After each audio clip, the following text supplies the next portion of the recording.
I would like to share some very, very old, some very mysterious and unique Christmas, New Year's, and Twelfth Night Welsh traditions and customs with you. One of these old traditions is the hunting of the wren. The hunting of the wren would take place between January 6th and January 12th. The hunting of the wren was conducted by young boys who would set off into the woods to hunt the wren. Sometimes they would kill the wren or they would cage the wren. The wren would be kept alive and put in a type of a cage. The boys would put this wren in a little house that looked like a small cottage with a handle on it, and they would decorate it with ribbons or from rags torn from colorful clothing. The same thing with the cage. The bird would be placed in the cage, and the cage would be decorated with holly and ribbons. Sometimes when a cage or the small box could not be found for the wren, people would use a lantern like this. This is sort of a more modern, fancy lantern, but the lantern would be decorated with holly, evergreens, and ribbons, and the little wren would be placed inside of the lantern. Now these boys would set out upon the village with their wren that they had killed or had caged, and they would go about to all the families in the village, and they would knock on the door, and the people in those houses would pay in coins or in sweet cakes and treats, fruit or nuts, to give to the young boys in order to see the wren or to see the king. There's much folklore and myth about these traditions of hunting the wren. No one is so sure where these traditions came from or how they developed. Researchers and scholars and folklorists believe that the wren, for sure, translated in many languages, means the king. The wren has also always been associated with royalty. The idea of the wren, the king, or the wee king would be associated with the ideas of winter as a time of long, cold, long, dark days without very much sun. The sun has died. The plants, the harvest, the trees, the gardens, the flowers they're quiet. They have died. And with the sun, everything becomes anew. Everything is resurrected. Things become brighter. So this sort of goes in with that theory of the hunting of the wren, the king dying and then being resurrected. The hunting of the wren traditions are performed in Ireland and in the Isle of Man and in Wales. In Wales, the tradition is not so much kept alive as far as the killing of the wren or boxing up a wren in a cage or a cottage-style box, but people do still sing the wren songs. People do still hold a mock celebration. Children celebrate the celebration, schools and folk communities. They just use a pretend wren or a little stuffed wren or even a felted wren, and you will see in Wales many Christmas ornaments that depict a little wren with a gold crown on its head. There's wren jewelry, wren brooches, and wren Christmas cards. In the Isle of Man, this tradition has been really kept alive, where there is singing and dancing that takes place all day, all around a very large cage that has a pretend wren in that cage. In Ireland, there is a day dedicated to singing and dancing in processions of the wren. But let's go back to Wales. When these boys would travel through the village with their wee king, the wren, they would knock on the door and people would definitely come out to see this wren, and there was singing that would take place, and it was a very joyous time. It was a very merry time. The boys were there to wish you good luck when they had their wren here. It was a sign of good luck. We're bringing you good luck for the new year. And one of the songs that they would sing, I'm going to share it with you, and this song comes from South Wales. Here we go, our wren song.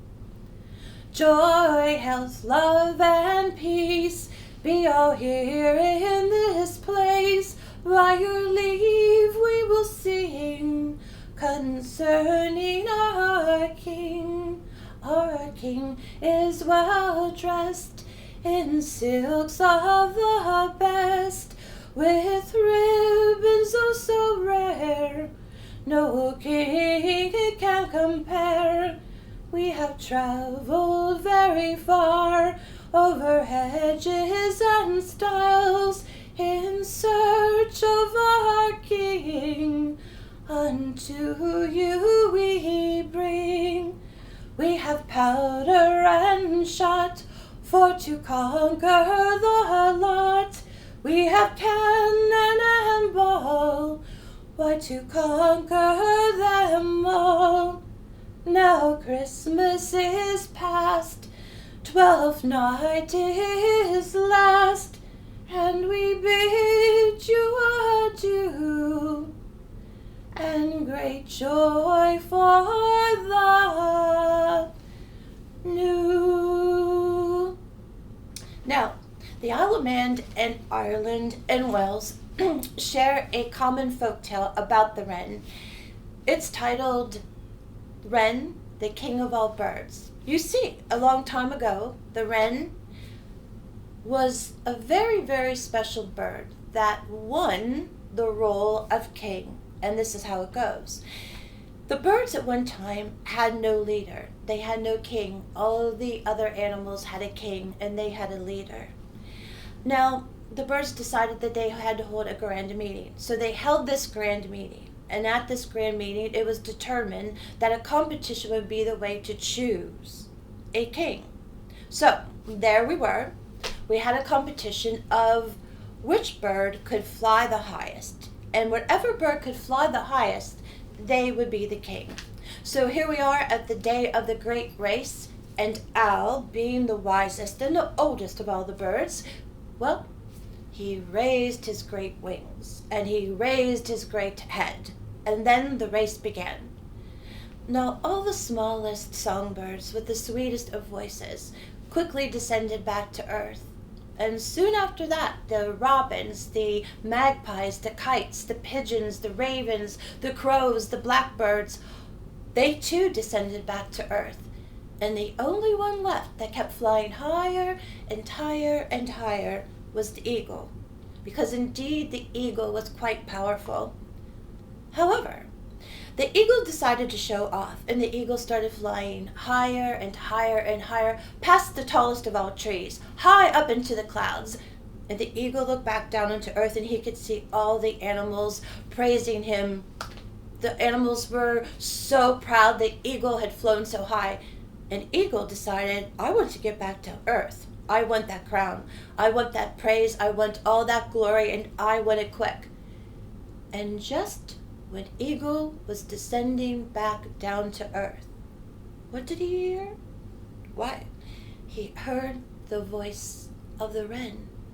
The sweet little wren, the smallest, the teeniest of all the birds. And there the wren was, right above him. The wren was flying higher than he had flown. You see, the wren had been very clever. The wren had hid in the wing of the eagle, and just when the eagle has gotten so far, the wren crept out of the wing and flew a little bit higher. So therefore, the wren was the king of all birds. So when eagle came back down to earth, he was quite mad, and he said this was not fair. The wren had cheated, and that's not what a king should do. But all the other birds agreed that wren should be king. Why, the wren was very, very clever. Why, the wren was very, very creative. Why, the wren was very, very cunning. So the wren became the king of all birds. I hope you'll share some wren songs this Christmas and New Year's and 12th night time. Perhaps you'll make your own little wren cage, or you'll put a wren ornament on your Christmas tree and keep these really beautiful old Welsh traditions alive.